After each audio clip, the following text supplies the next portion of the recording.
किसी ने क्या खूब कहा है कि जीवन को इतना शानदार बनाओ, दमदार बनाओ कि आपको देखकर किसी निराश व्यक्ति की आंख में भी चमक आ जाए। मैं फायर्ड अप राकेश एक बार फिर से आपके साथ पॉजिटिव वाइब्रेशन के साथ। दोस्तों, एक बार की बात है, एक गांव था। गांव में एक संत रहते थे। वह संत अपने शिष्यों के साथ बैठे थे, कुछ गुत्ती कर रहे थे कि तभी एक व्यक्ति आया। उसने कहा कि प्रभु, मैंने अपने जीवन में अनंत पाप किए हैं, अनंत पातक किए हैं।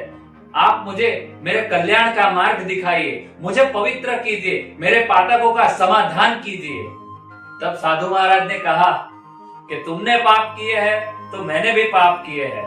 तुम अगर पातकी हो तो मैं भी पातकी हूँ। तब उस व्यक्ति ने कहा कि नहीं नहीं, आप कैसे पातकी हो सकते हैं? आप भला कैसे पाप कर सकते हैं? अरे मेरे पाप तो आपसे बहुत बड़े हैं। मैंने तो लोगों के घर की दीवारें तोड़कर उनके घर में अनंत चोरियां की है। तब साधु महाराज ने कहा कि अरे भाई, तुम तो मेरा ही अनुभव कह रहे हो।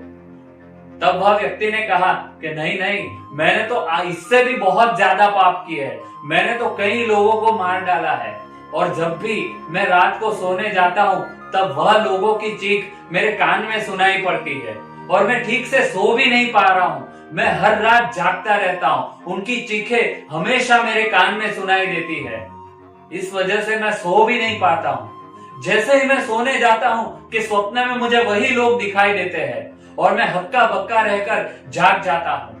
तब साधु महाराज ने कहा कि इस संबंध में तो मैं तुम्हारा बड़ा भाई हूँ, मेरा भी जीवन ऐसा ही था। इस तरह वह इंसान अपने सारे गुनाह साधु महाराज को कहता गया और साधु महाराज भी मैं ये हर गुनाह कर चुका हूँ ऐसा उन्हें कहते गए।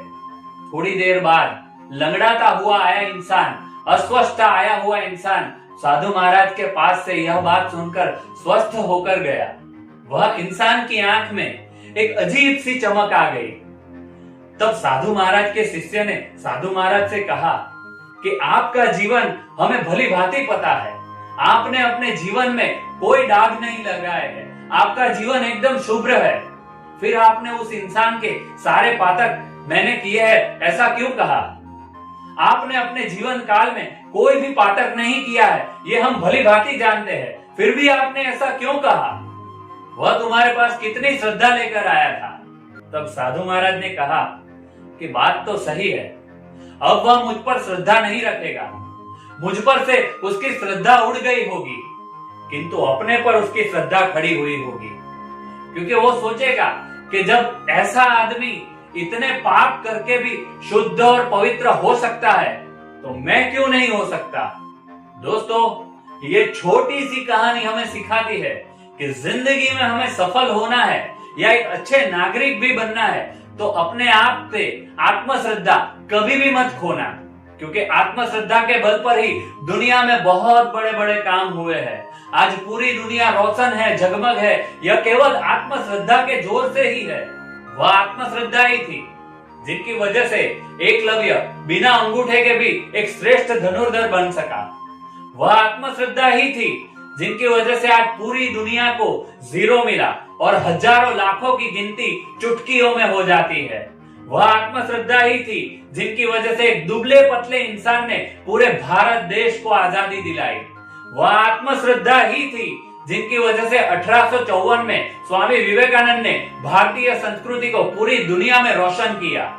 फायर्ड अप राकेश आपसे यही कहेगा कि बिलीव इन योरसेल्फ, अपने आप में विश्वास रखे, अपने आप में श्रद्धा रखे। क्योंकि ईश्वर ने हमें पूर्णतः पूर्ण बनाया है। उस ईश्वर पर श्रद्धा रखे, उस ईश्वर पर विश्वास रखे और निरंतर कर्म करते रहे।